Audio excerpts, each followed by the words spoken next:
வெற்று நிதிநிலை அறிக்கை ஒன்றுமே இல்ல. அதுல வெளி மாநிலத்துக்கு போறாங்க. மோடி வந்து தமிழகத்துக்கு எத்தனை முறை வந்தாரு? மோடி வந்து இந்தியாவே ஆள்றாருங்க. உங்க மாநிலத்துல உள்ள பிரச்சனை 1000 பிரச்சனை. என் வீட்டுக்குள்ள 1000 சண்டை நடந்துகிட்டு இருக்கு. நான் பக்கத்து வீட்டு சண்டையை தீர்க்க போறேன்னு சொன்னா என்ன அர்த்தம்? நம்ம ஊர்ல எல்லாம் நல்லா நடந்துருச்சா? இன்னைக்கு பென்ஷன் இல்லாம எல்லாரும் நீங்க பென்ஷன் கொடுக்கறேன்னு சொன்னீங்க, அது நீங்க கொடுக்கல. இன்னைக்கு மின் கட்டணத்தை 2 முறைக்கு 1 முறை மாற்றி அமைப்பு அது கொடுக்கல. 100 ரூபாங்க கேஸுக்கு 100 ரூபாய் மானியம் கொடுக்கணும்னு சொன்னீங்களே. சாமானிய மக்களின் அன்றாட சமையலுக்கு நீங்கள் கொடுத்த வாக்குறுதி என்ன ஆனது? இன்னைக்கு பாலியல் தொந்தரவுகள். இன்னைக்கு திருமாவளவன் சொல்றாரு, இன்னைக்கு வன்னியரசு சொல்றாரு ஆட்சி மாற்றம் கூட ஆட்சி கவிழும் கூட. யாரு? அவங்க கூட்டணி. நீங்க ஆட்சியை சரியா பார்க்கலனா, ஏன்னா அந்த தலித் மாணவர்கள் பாதிக்கப்பட்டிருக்கிறார்கள், வெட்டப்பட்டிருக்கிறார்கள். இன்னைக்கு அவிநாசி கிட்ட 3 விவசாயிகள் கொல்லப்பட்டிருக்கிறார்கள். ஏற்கனவே இதுக்கு முன்னால் அவிநாசியில ஒரு இளைஞர், அவங்க அப்பா அம்மா 2 பேரும் கொல்லப்பட்டதுக்கு இன்னைக்கு வரைக்கும் தீர்ப்பு கிடைக்கல. அதே மாதிரி திருநெல்வேலி மாவட்ட தலைவர், இவங்க காங்கிரஸ் கட்சிக்காரர்களுக்கு வெட்கம் இருக்கிறதா என்று எனக்கு தெரியவில்லை. சொந்த மாவட்ட தலைவர் கொலையுண்டார். திருநெல்வேலி மாவட்ட தலைவர், அவரோட கொலை இன்னைக்கு யாருன்னு கண்டுபிடிக்க முடியல. இது என்ன இன்டர்நேஷனல் கிரைமா? மிஞ்சி மிஞ்சி போனா தமிழ்நாட்டுக்குள்ளதானே இருந்திருப்பாங்க. கொலை பண்ணிட்டு அடுத்த மாவட்டத்துக்குள்ளதானே போயிருப்பாங்க. வேங்கை வயல், அங்க என்ன பிரச்சனை? அங்க ஒண்ணு அவங்களுக்கு தீர்வு கிடைக்கல. சொந்த கூட்டணியை சார்ந்த திருமாவளவன் சொல்கிறார், என்னால் கொடியேற்ற முடியவில்லை தமிழகத்தில். அது உங்களோட first set your house right, then you go to other states. மற்ற ஸ்டேட்டுக்கு போறீங்க. இன்னைக்கு இவ்வளவு இன்னைக்கு வேளச்சேரியில 300 கோடி ரூபாய்க்கு பாலம் கட்டுறாங்களாம். ஏன் இன்னும் கொஞ்சம் காரை கொண்டு நிறுத்துறதுக்கா? 4000 கோடி ஒதுக்கி அங்க இன்னும் மழை நீர்ல எதுவுமே செய்யல. இன்னும் வெள்ளத்துல வந்திருக்கு. இன்னொரு பாலத்தை கட்ட போறாங்களாம்.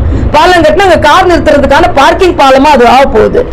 ஆக தமிழ்நாட்டுல ஒரு அடிப்படை கட்டமைப்பு இல்ல, மக்களுக்கான புதிய திட்டங்கள் எதுவும் இல்ல. இதுல வேற 100 இடத்துல ரிலே பண்றாங்களாம். ஆக இது வந்து தமிழக மக்கள். ஆமா, அது அவர்கிட்ட கேளுங்க, அவர்கிட்ட கேளுங்க. இல்ல, அவரை கேளுங்க. அவர் சொன்னதுதானே நான் சொல்றேன். திருமாவளவன் அண்ணன் ஆமா, அதான் நான் கேட்கிறேன். அவர் சொன்னதை நான் சொல்றேன். அது அவர்கிட்ட கேளுங்க. அவர் சொன்னது அவர் சொன்னதை தானங்க நான் சொன்னேன். அவர் சொல்லலைன்னா சொல்லிருக்க மாட்டேன்ல. திருமாவளவன் வன்னியரசு சொன்னது என்ன சொல்றீங்க? சரியாக ஆட்சி நடக்கவில்லை என்றால் இந்த ஆட்சி கவிழும். இன்னொன்று, திராவிட முன்னேற்ற கழக அமைச்சர்களின் வாய் என்ன அழகாக வார்த்தைகளை சொல்கிறது. திருமாவளவன் நமது அண்ணன் துரைமுருகன் இந்த பக்கத்துல நடந்த கூட்டத்துல தான் நாவடக்கம் தேவைன்னு அமைச்சரை பார்த்து ஒருத்தர் சொல்றாரு. அவர் மன்னிப்பு கேட்ட பின்பும் நான் தெரியாம சொல்லிட்டேன், யாராவது மனது புண்பை. எவ்வளவு பரந்த மனப்பான்மையோட ஒரு மத்திய அமைச்சர் நான் சொன்ன வார்த்தைகளை எடுத்துக்கொள்கிறேன் சொன்னப்புறமோ நாவடக்கம் தேவை என்று சொன்ன முதலமைச்சர் அவர்களே, மூத்த அமைச்சர் நாக்க வெட்டுவேன்னு சொல்றாரு. இதுக்கு நீங்க என்ன சொல்றீங்க? ஒருவனுக்கு ஒருத்தி என்று வாழ்வது தமிழகத்தின் பண்பு, யார் வேணாலும் வாழ்வது. இங்கே என்ன தலைவர்களை நீங்கள் கோட் பண்றீங்க? என்ன சொல்றீங்க வரீங்க நீங்க? அதை எதை பற்றி நீங்கள் எல்லாம் பேசுகிறீர்கள்? அதே மாதிரி RS பாரதி அண்ணன் சொல்லியிருக்காரு, அதாவது சினிமா பொறுக்கிகள். உங்க முதலமைச்சர் ஒருவேளை மறைமுகமா சொல்றீங்களா?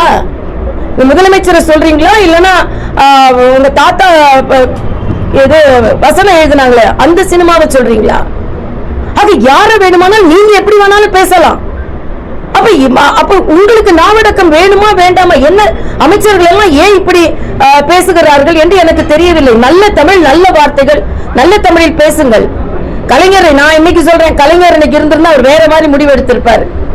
தமிழக மக்கள் நலனுக்காக மத்திய அரசு இந்த 2500 கோடியை நாங்க ஒதுக்குறோம்னு சொல்றாங்க இல்லையா?